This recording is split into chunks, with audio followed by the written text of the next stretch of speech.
பகலில் கப்பல் துறைமுகத்தில் மாயா முதலில் அர்ஜுனை சூரிய உதயத்தில் துறைமுகத்தில் கவனித்தார். அவள் கடலின் மென்மையான வளைவை வரைந்தாள். அவர் அமைதியாக பாய்ந்த மரங்களால் சிறிய படகுகளை உருவாக்கி கொண்டிருந்தார். ஒவ்வொரு காலை அவர்களின் பழக்கங்கள் ஒன்றோடொன்று இணைந்தன. அவளது கருப்பு நிலக்கடியில் வரையல், அவரது சிந்தனையுடன் முடிச்சு போடுதல். ஒரு நாள் ஒரு புன்னகை அவர்களுக்கிடையே பரிமாறப்பட்டது. அர்ஜுன் அவளுக்கு அவர் செய்த ஒரு சிறிய மரப்படகை வழங்கினார். அதன் தூண் சற்று குலுங்கினாலும் அது உண்மையோடு இருந்தது. மாயா அதை வெட்கத்துடன் ஏற்றுக்கொண்டாள். அவளது விரல்கள் அவரது விரல்களை தொட்டன. பின்னர் அந்த படகின் உருவத்தை அவள் தனது வரைபட புத்தகத்தில் நிரப்பினாள். அவரது பரிசு அவளது கலைக்குள் இதயமாக மாறியது.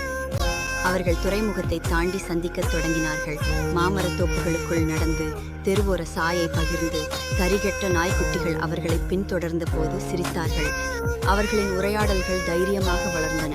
குழந்தை பருவ கனவுகள், குடும்பங்களை தவறவிடும் பயங்கள் மற்றும் சில நேரங்களில் காதல் தீர்க்கும் தனிமை பற்றியும் பேசினார்கள். அர்ஜுன் கடந்த ஆண்டு தந்தையை நோயால் இழந்ததை பற்றி கூறினார். மாயா தன் கலைக்காக ஒரு நிலையான நகர வேலை விட்டுவிட்டு வந்த முடிவை பகிர்ந்தாள். அவர்கள் அதிகமாக பகிர்ந்த போதெல்லாம் அவர்களின் நம்பிக்கைகள் ஒரே அலைக்குள் இரண்டு பாதைகளாக ஒன்றிணைந்தன. ஒரு பொன்னிற மாலை வானம் இளஞ்சிவப்பாக மாறிய போது அர்ஜுன் அவளை துறைமுகத்துக்கு அழைத்துச் சென்றார்.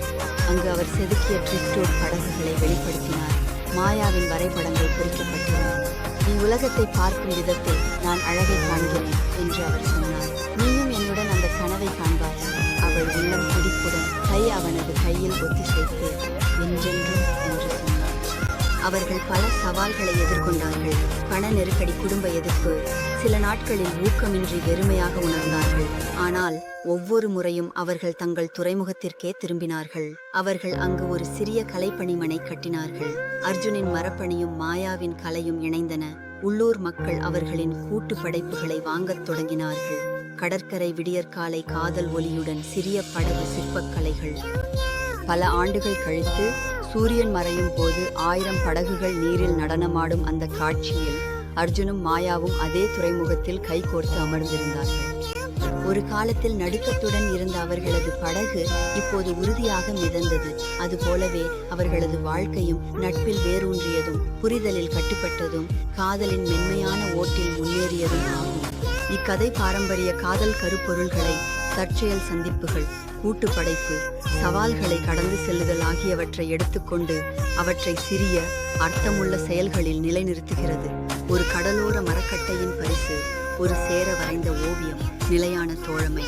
இது கவனிப்பும் பரஸ்பர பகிர்வும், எதிர்காலம் உறுதியற்றிருந்தாலும் ஒன்றாக வாழ்க்கையை கட்டியெழுப்பும் துணிவின் மூலம் காதல் எப்படி வளர்கிறது என்பதை கூறுகிறது.